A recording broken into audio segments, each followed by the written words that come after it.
Okay, could we have your attention, please?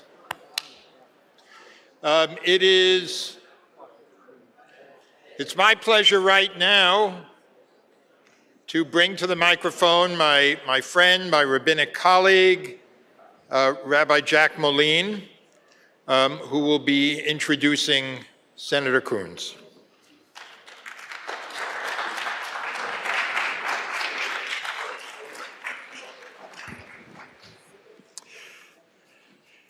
Good morning.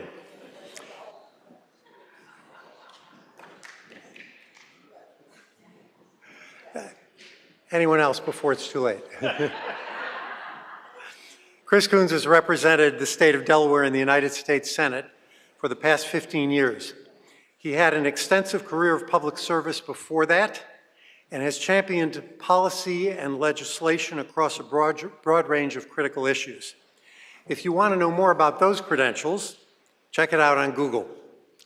I'm here to take as little time as possible to introduce you to a United States Senator who understands the difference between standing for principle and becoming an ideologue. Senator Coons' education combined his time at Yale Law School with a master's degree in ethics from Yale Divinity School. That may be all you need to know about why he is our speaker this morning, but I still have about 3 minutes. In his private life, Senator Coons was an ordained elder at West Presbyterian Church in Wilmington, Delaware, attends First and Central Presbyterian in Wilmington, and occasionally preaches in churches across Delaware. He can now add the Jewish Theological Seminary to this roster of credentials.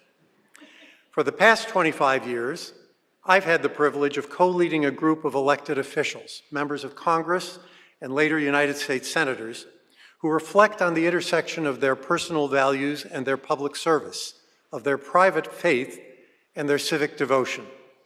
Senator Coons has been a part of that group since his arrival in D.C., though he was sometimes absent because of his dedication to finding common ground with people across the aisle or in a different set of pews at the weekly Senate prayer breakfast. It led him to accept co-chairmanship of the National Prayer Breakfast, making it an event, I should say changing it from an event that challenged the Constitution to one that complemented it. In his public and private interactions, he has encouraged his colleagues to be more in touch with and more vocal about the role of religion in their lives and in their politics. Now, I rarely, if ever, tell tales outside of that reflection group because the conversations are enormously personal and occasionally revealing. But I'm making an exception today to give you a flavor of the man who is about to address you. One Wednesday, he walked in fresh off the train from Wilmington, beaming, and he told us that one of his children had entered their first romantic relationship. Here is what he said. First love teaches you two things. One, I can love, and two, I can be loved.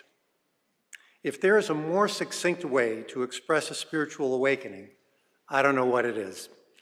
That's a soundbite from Senator Chris Coons. Now settle in and listen to a more erudite and considered reflection on why we are here today from my friend and my teacher, Senator Chris Coons.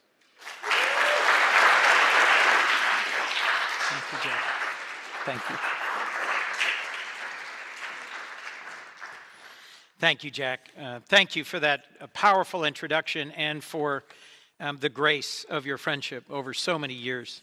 The weekly reflection group that he just gave short shrift to, which is Faith in Politics, is a mixture of encounter session, prayer group, and therapy that helps a group of today only Democrats in the Senate confront the challenges of our modern moment.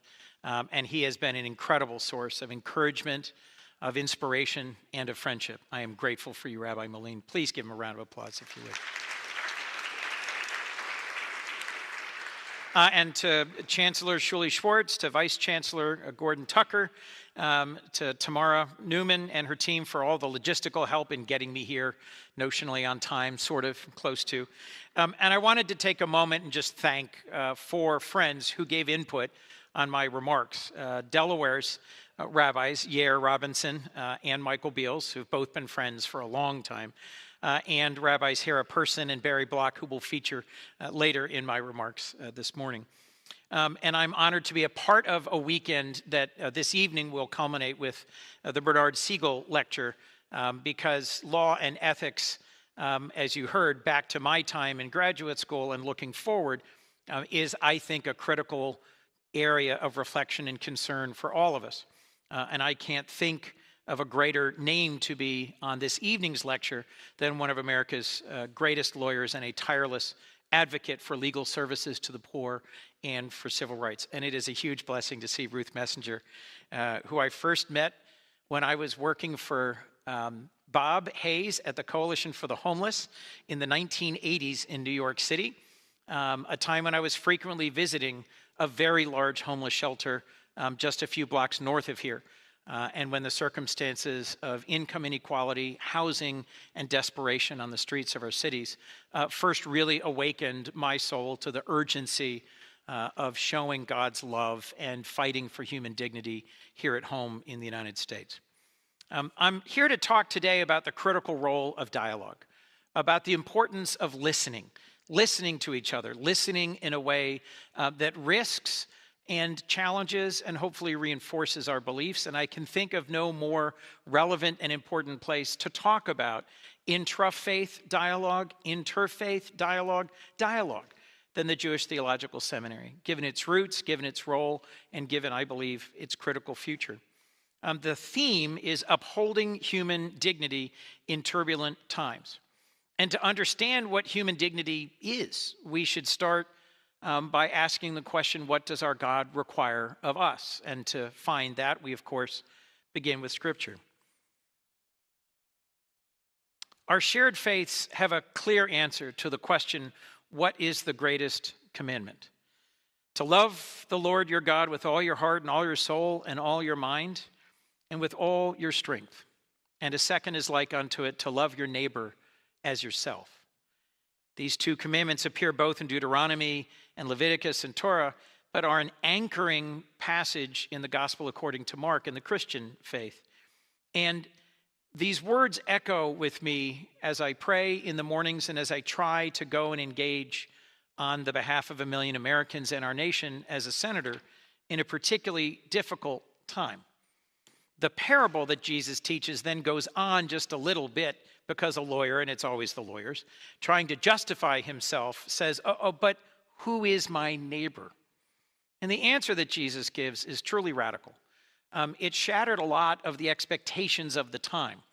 And it focused not on the obvious, not on the related, not on the nearby, but on the distant, on the marginalized, on the excluded, on the widow, the poor, the orphan, the immigrant. He reinforced what Tanakh says all the way back to Genesis, which is neighbor should be defined as broadly as possible because the spark of the divine, the fact that we are all created in God's image, is what is the foundation of human dignity. And so that understanding undergirds the definition of righteousness that Isaiah gives in chapter 58. If you offer your food to the hungry and satisfy the needs of the afflicted, then your light shall surely rise in the darkness. So I stand before you having just come from a month of bitter fighting in Washington, D.C., where literally our president sued all the way to the Supreme Court for the power to deny food to America's hungry children and families in pursuit of being able to deny health care to their families and their parents. This has been a truly ugly time of using suffering and denial of food, denial of health care, denial of status to the immigrant that I think goes directly against our fundamental and shared understanding of righteousness. Sometimes in the current political context, it seems to me that the cruelty is so intentional that it is the point.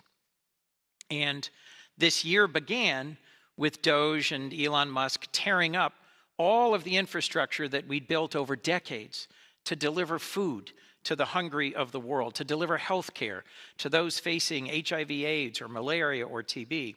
And for me, this was a little personal because I've dedicated much of the last 15 years of my life to that in the Senate. I actually wrote the bill in the Senate that funded USAID in the last 2 Congresses. So when it was shredded in front of me, set on fire and shoved off a balcony by literally the richest man on earth, seeing the wreckage that that has caused, not just the suffering and the needless deaths, but also the strategic harm to the United States, to our reputation, to our sense of who we are and whose we are in the world, has made this a particularly challenging moral year.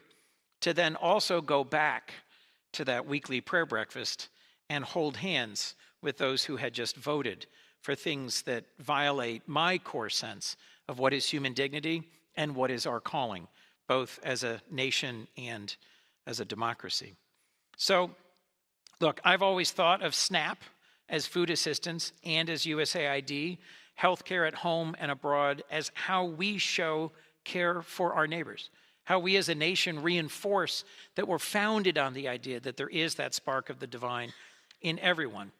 And I fear today we're becoming a nation that doesn't recognize the dignity in all, that is willing to marginalize and to deport the stranger in our land, that is willing to cut off from food and healthcare those who don't count, that is willing to look at who is who in our society and demonize the marginalized. So I am very worried about finding a path forward that is positive and hope to spend some time on that topic with you today. I think that Scripture teaches us that one of the most foundational ways to move back towards reclaiming human dignity is the simple act of listening. First listening to God, and then listening to each other. God, as we know, reveals himself to us, not necessarily in the rush and roar of daily life or even in cataclysmic events, but as Elijah found in that still small voice, or as Samuel found in the temple, that voice that seemed so quiet as to be haunting, then engaging, then goading. And in the Christian Gospels, it is by listening and engaging in dialogue that Jesus teaches. All of his most important lessons come in parables, not in declamations, not in pronouncements, but in engagement, asking and answering questions with people of all backgrounds. One of his most radical acts was respecting and engaging with the people at the very margins of society, whether tax collectors or lepers, women or Samaritans. He engaged in dialogue very, very broadly. Israeli author Micah Goodman says listening means risking one's own beliefs. And I think risking a renewed dialogue around that question, who is my neighbor, and listening to those who are voting in a governing power because of how they feel they have not been heard, is part of the menu of how we can move forward. Micah Goodman tells the story of Beit Hillel and Beit Shammai in the first century, both of whom claimed to know and interpret Jewish law. God said, ultimately, that both spoke the words of the living God, but that Jewish law would be thereafter interpreted in accordance with Rabbi Hillel. Why? And forgive me, this was suggested to me by others more learned than I. Because Hillel's followers chose to listen, chose to actually teach their law and Shammai's, to risk their own beliefs and on several critical occasions reconsider or even change their teachings in dialogue. I came to believe personally in the power of dialogue because of my own life experience. When I went off to Amherst College, I was leaving a relatively privileged suburban, white, small mushroom farming town. More on that later. In the suburbs of Wilmington, Delaware. I grew up in a Presbyterian church. I was comfortable, in no way afflicted. And I went off to Amherst College thinking that I'd, sort of hit a triple, not realizing I'd been born on third base. I was a member of the college Republicans. I volunteered on the Reagan campaign. I was an enthusiast for American exceptionalism and had a sense of accomplishment not founded in actual lived experience. But I had an unexpected blessing. 2 people in my freshman hall, Hera Person and Barry Block, who instead of canceling me, instead of shouting me down, instead of saying that the things I was saying were ignorant and ill-informed and offensive, asked me questions, and listened to me. Is it any surprise they've become great rabbis? Why do you feel that way? When you say that, what's behind that? How does it make you feel when you speak up in class in a way that hurts others? Did you really mean that offense, or did you just not know better? Barry and Hera were one of a small group of people who didn't just count me out and didn't just reject me out of hand, but instead tested me, challenged me, pulled me towards a broader understanding, and helped me deepen my own understanding of the faith in which I'd been raised and the shared roots of righteousness that inform both of our faith traditions. They troubled me so much, and I realized then the sort of iron bubble I was in, that I actually went to Kenya for a semester. I took a semester at the University of Nairobi, wanting to see what I knew I didn't know. And there I had the experience both of students, fellow students at the University of Nairobi, challenging my worldview and values. This was during the anti-apartheid movement. And I was proudly defending the Reagan government and that terrible Marxist, later recognized by all as a freedom fighter, Nelson Mandela. And I found my arguments unpersuasive and my classmates persistent and challenging. In some ways, more importantly, I lived with families, Kenyan families, whose faith was incredibly important to them and who lived their faith in joyful worship, a sort of energetic and joyful worship I had not experienced as a child. And I came back newly alert to the challenges of wealth and poverty, of opportunity, of race and colonialism, when greeted at the airport my college debate partner and friend, now a theologian at Fordham. You see the unexpected blessings sprinkled throughout my life, picked me up and drove me to the South Bronx and said, explain this. In your view, that the free market solves everything, and that opportunity comes to those who work hard. Explain the poverty and the dysfunction in some parts of our country. Given what you've seen there, now try to apply it here. As you can imagine, these dialogues ultimately led me to reconsider some of my core ideas and reaffirm others and recognize the tension between the biblically based sense of justice that had informed my childhood, the actions of my parents and my congregation to do justice to others, and how they were in tension with the political ideology I'd adopted. So after time working with the homeless here in New York, I went to both law school and divinity school, right? Just simply accelerating the tension in my life. And ultimately found that I was more certain in my faith, but less certain of doctrine or dogma after 3 years spent studying and listening. I've seen the power of listening work in politics too. As Rabbi Moline referenced, one of the things I try to do is to go both to the faith and politics reflection group that reinforces my core commitments, and on alternate Wednesdays to go to a genuinely bipartisan prayer breakfast that's run by our chaplain of the Senate. No staff, no lobbyists, no media, just a group of Republicans and Democrats holding hand in prayer, singing hymns, and then one of us stands up every week and talks about our life and the role of our faith in our life and how it's challenged and informed us. The first decade that I was serving in the Senate, I was commuting from Delaware. So to go to this at 8 a.m., I had to get up at 5 a.m. and take a train. I have a confession. On several occasions, I'd look at who was speaking and go, oh, Mike Lee, John Barrasso. And I'd want to turn over and take a little longer nap. I learned over time to make myself make that train, because those were the moments that challenged my expectations the most. It was in actually listening to the life story of people whose political views I most disagreed with that I built friendships based on mutual respect, based on an understanding of their life. Ultimately, a senator named Johnny Isakson, a conservative Republican from Georgia, became my best friend in the Senate. And today, James Langford, who for a long time was the only other divinity school trained senator, has become a close friend and my partner in co-chairing that prayer breakfast.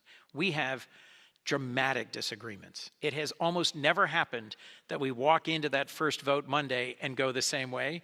We sort of laugh at each other because we are always doing this, and then talking about our families and about the concerns that move us. I think that is the only path forward, as it has been here for our nation, being willing to risk listening to each other, being willing to risk the opprobrium that comes from being seen in the company of someone who is radically to my right or who views me as radically to their left, is in some ways the only path forward for all of us.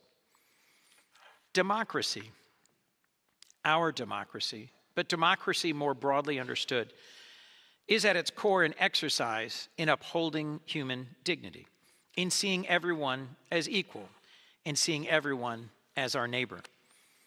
The idea that each of us has a right to make critical decisions in our lives would have been radical in biblical times, radical today in significant parts of the world, but it is central to democracy.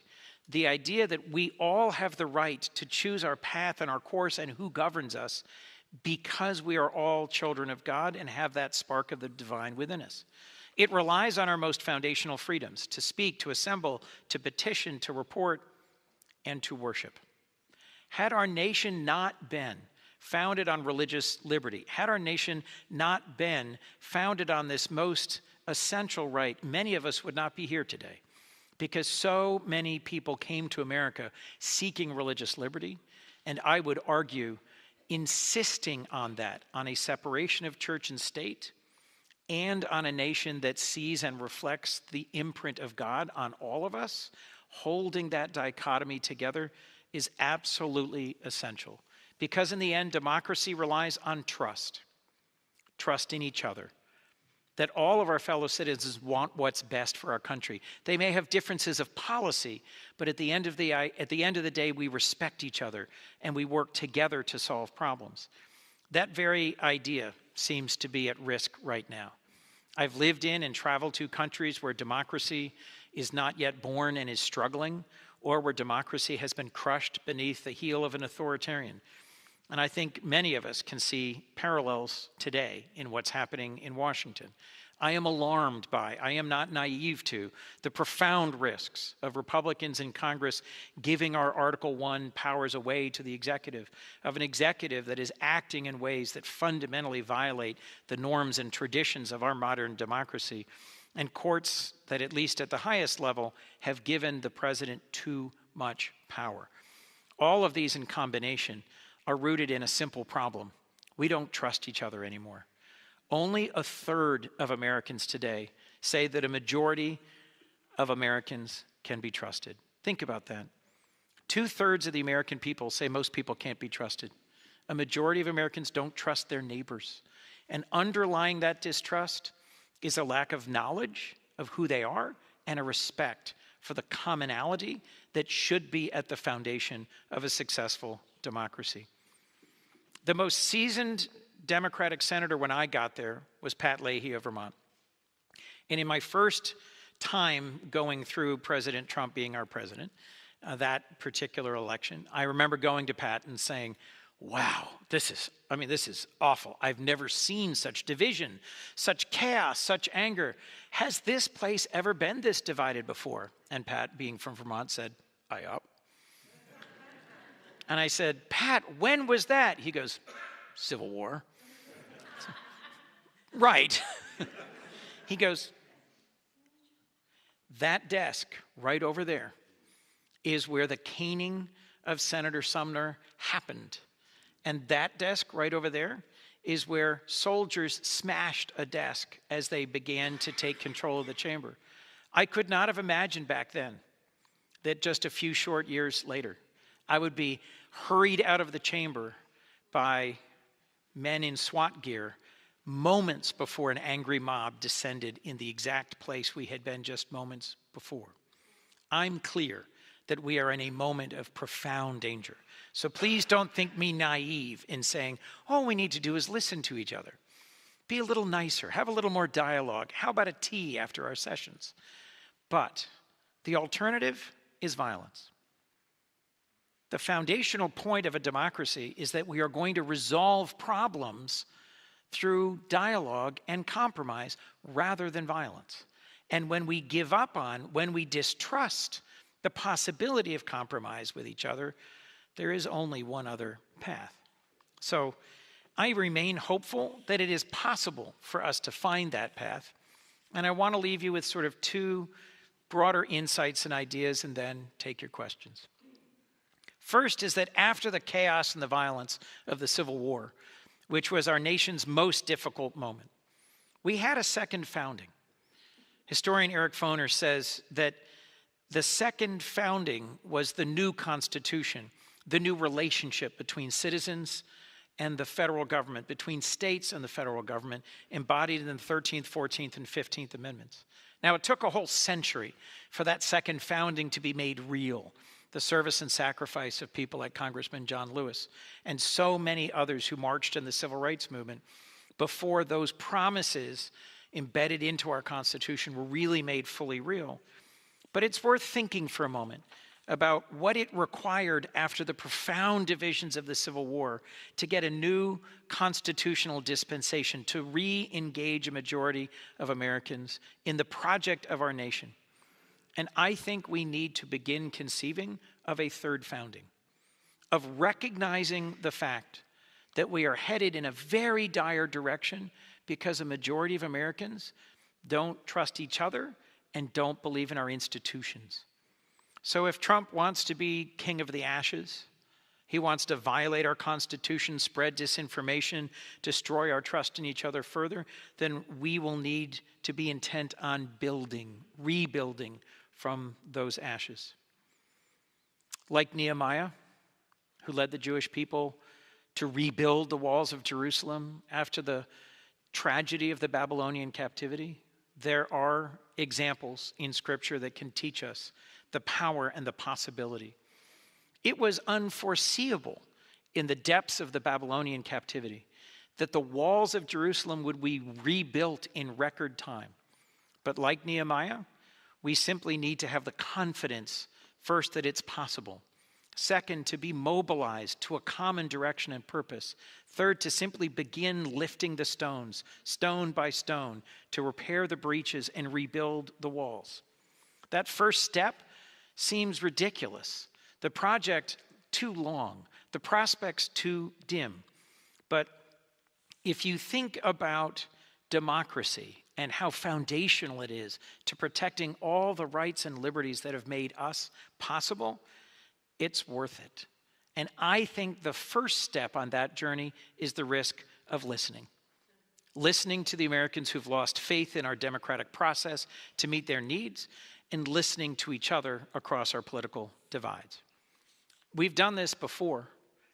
After the excesses of the Gilded Age and the terrors of the Industrial Revolution and the profound physical losses to those who were crushed beneath the wheels of the locomotives of the new industrial age, came the Progressive Reform period, where there were dramatic changes in law and practice. After the excesses of the Nixon era and Watergate, came a decade of good government reforms. In the depths of either, you could not have foreseen the next.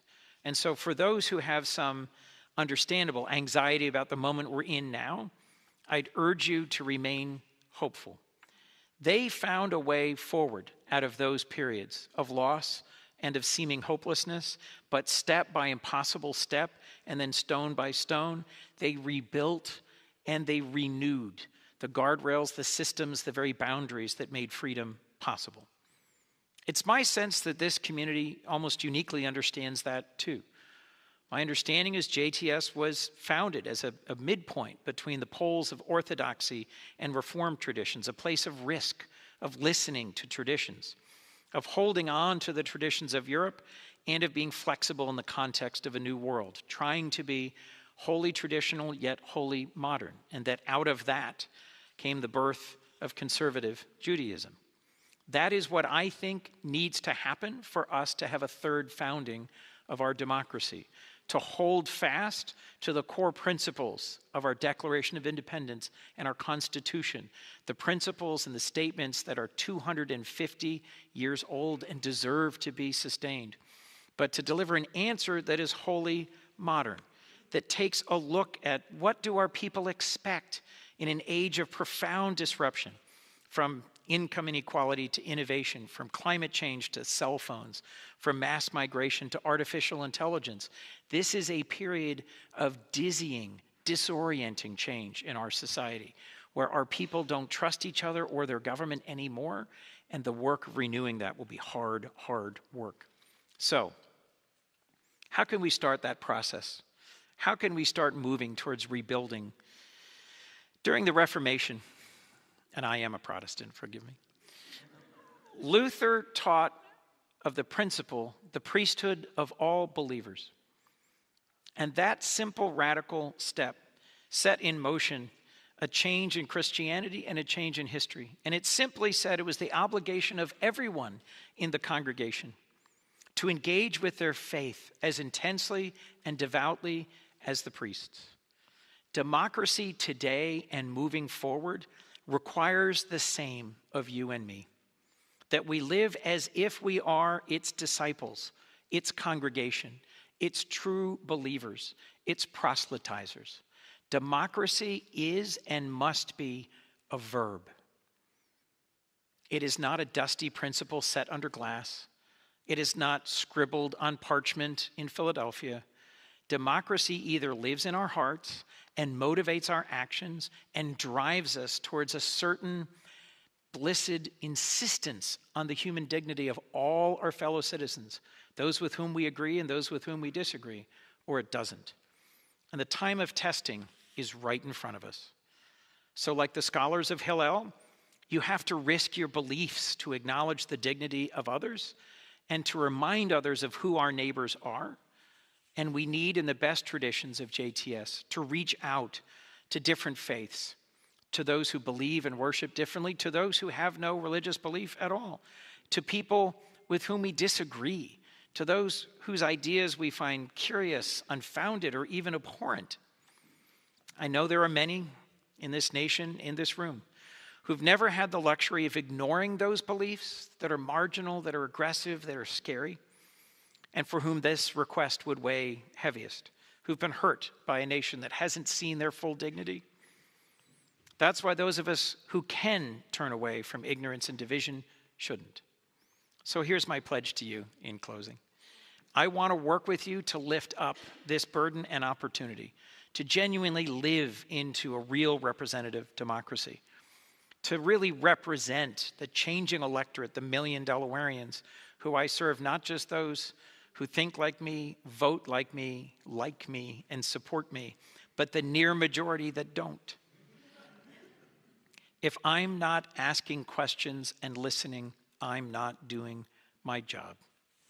It's easy to believe that the project of bipartisan action is hopeless, but I've seen Republicans begin to stand up to President Trump. I've seen it in their refusal to do away with the filibuster, in rejecting cuts to SNAP and housing, NIH, and the CDC, and in voting, God willing, to release the Epstein files this week. My friend Senator Isaacson often said, we don't have to agree on everything. We just have to agree on one thing. That doesn't mean papering over our differences. That means listening and respecting each other despite them. In my legislative work, I try to introduce bills that are pragmatic and bills that are prophetic. Bills that have a real chance of becoming law and solving problems today that are always bipartisan. And bills that, frankly, I know have no chance of passing in this Congress, but I'm putting down as a marker of what ought to be in the future. I wanted to close with one last reflection, forgive me, about the framing that I think we need to hold if we're going to reinvigorate our democracy. And this comes from campaigning all over the country as co-chair of the Harris campaign and listening to people in Delaware. As I'm trying to say, what are the few core principles that if we actually embraced them would re-engage those who've lost hope in our system and in their future? Opportunity, security, justice. In that order.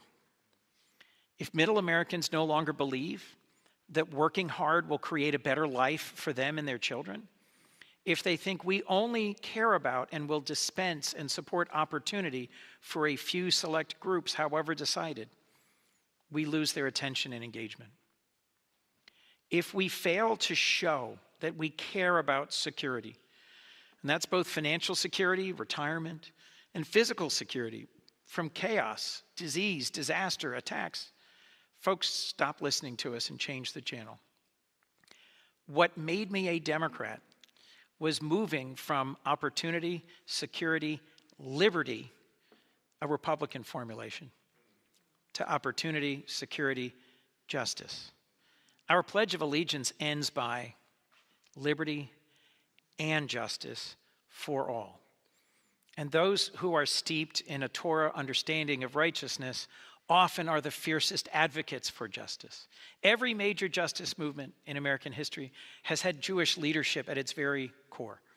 Whether it was the civil rights movement, the labor movement, the efforts to deliver clean air and clean water, the efforts to deliver gender equity, from trans rights today to organizing rights for labor more than a century ago. Often that sense of justice is what drives us to act. The point I'm making simply is this, that if we don't understand and recognize in all of our fellow citizens the fundamental human drive for opportunity for yourself and your family and for security for yourself and your family, we don't get to have the conversation about justice.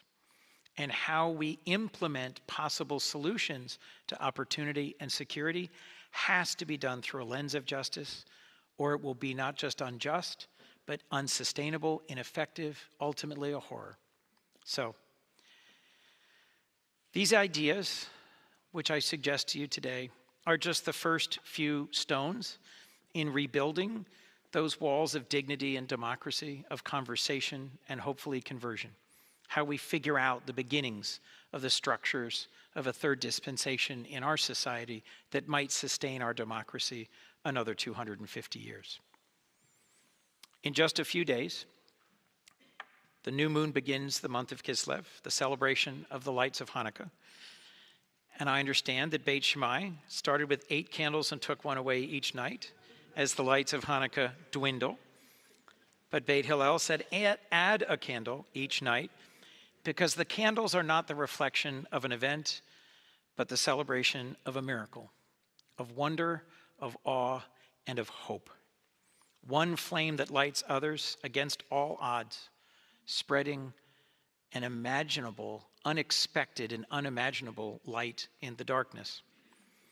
Like Nehemiah, who rebuilt the walls of Jerusalem, like the abolitionists who reframed our Constitution on the wreckage of a civil war, like Bernard Siegel and many other leaders of the civil rights movement in our nation who made that second founding real. They changed our world and moved us forward one stone at a time, and we must do the same.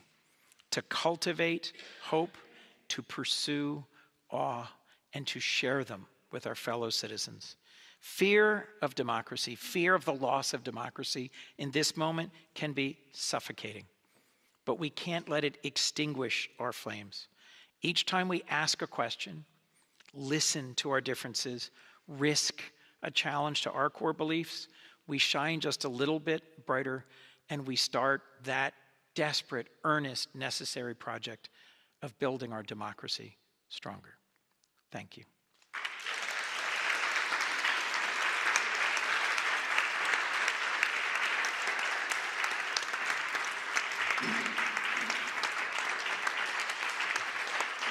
Time for a question or two? Well, you do. First of all, you do wander. Well, I figured I had to justify it.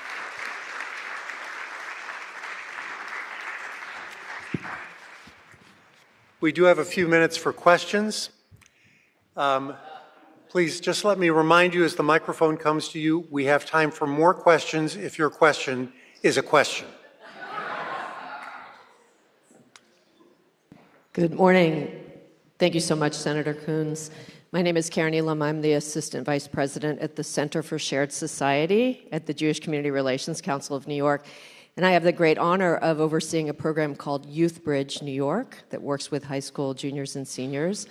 We put together a very diverse group of young people with the intention of having them learn about both the benefits and the challenges that we face in a diverse society, and we work to get them more civically engaged. So here's my question. I sat listening to you, and with all due respect to everybody in the room, many of whom have the same hair color as I do and are in the same age bracket. What would your message be to young people who are coming up in a world that is entirely different, right, with social media and AI and having gone through COVID, et cetera, to bring the same message you're bringing, but speaking to young people? It's really hard. My children are 26, 26, and 24. And if I had cracked the code and figured out how to engage and energize them in the work that my wife and I find so urgent and important, I'd have a better answer for you. First is to remember yourself that there's nothing new under the sun.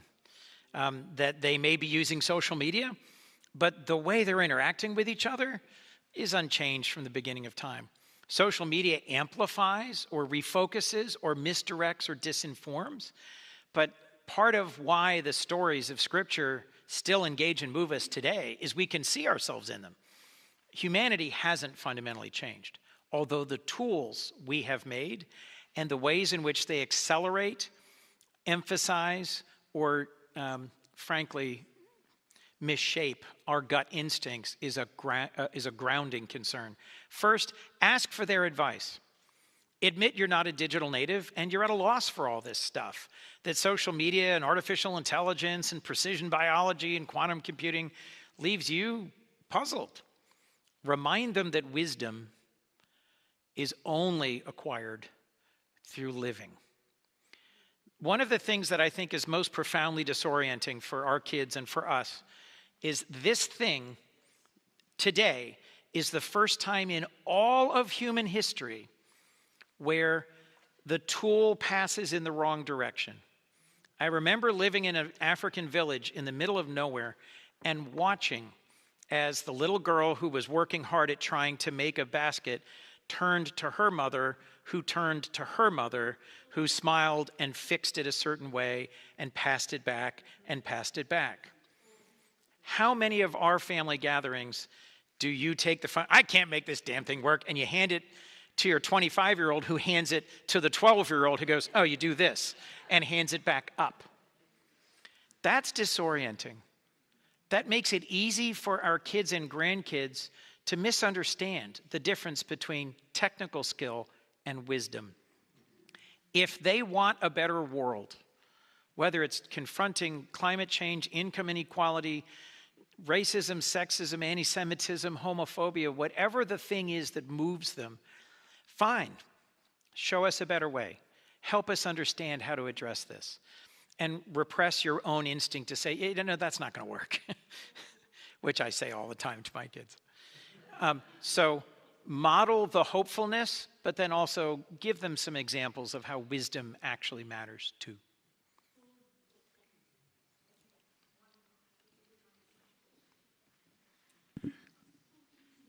Stand up. Okay. Thank you. A very quick but impossible question, if I might. I need to know who this is. This is Rabbi Dr. Shai Held, who is the author of Judaism is About Love, one of the most important theologians of our time. Fabulous. Thank you, Rabbi. Go ahead. Thank you. Now I have to say something thoughtful. I guess I want to ask you, I'm so moved by your capacity to maintain and talk about hope. The thing I've been thinking about for the last 9 years is my sense that the Civil War actually never ended. Yes. And so when you talk so movingly about a third founding, I guess I want to understand better how we do that when so many of us are still fighting that old war. I mean, the great symbol of this is, right, the endless war on voting rights. Yes. The desire to disenfranchise, to silence, right, same old thing. Black votes don't matter. Black people don't matter. How do we have a third founding at a moment like that is so old and so new at the same time? Mm-hmm. So, I mean, what you raise, Rabbi, is the core question of good and evil, of love and hate. When young people come and volunteer on my campaigns, I will often say to them, politics should be about who loves who. But it so often devolves into being who hates who. And it is so much easier to motivate and engage people based on right? Marginalizing and demonizing and saying, those people are taking your jobs, or those people don't deserve to be here. Or, this is a divisive tactic as old as humanity. And the challenge of politics is to help people see a better possibility. In my own family, my great-great-grandfather was a farm kid from upstate New York. Why on earth did a kid from Canton, New York, go and sign up to fight in the Civil War, shoulder a rifle, and go all the way to the South and spend 5 years fighting for people he'd never met? I don't know this for sure, but I think the odds he'd ever met a Black American or ever seen an enslaved person is probably zero. But he was so moved by the abolitionist cause that he fought and fought and fought and fought. He was at Gettysburg. He was at Chancellorsville. He led the charge up Lookout Mountain, as rewarded with a bullet to the head and the neck. Lived for a few years. But so I was raised in my childhood with this story of, the one moment that mattered in our nation's history. Your ancestors stood at Antietam and watched a wall of Confederates come out of the woods and marched his men into them and lost half of them. They laid down their lives for people they'd never met and they would never know, for a dream and an idea that all men are created equal. So I've been to 105 countries now, and I'm stunned at the power of the vision of America. Not the executed reality, not the delivered reality. Almost as many people in other countries are quick to tell me that we've never lived up to those words.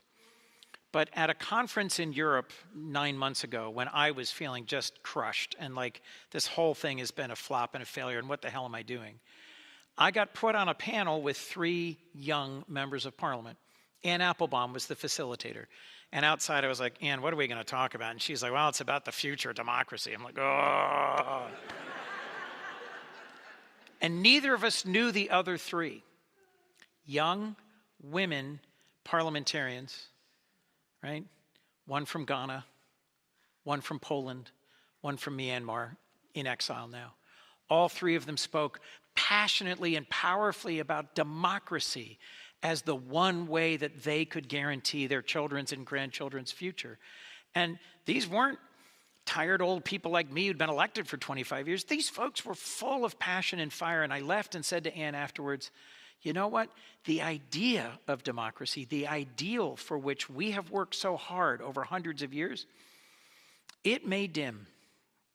We may have a really awful period. We may have never extinguished the hateful fires that enslaved millions and drove the division of our nation and refused to ever fully embrace the message of the civil rights movement. And we may go through a period, but we will never extinguish the dream, the belief that is that hope that we will all live in a world someday where we can all be loved, respected, honored, and liberated to determine our own futures. I hope I answered your question.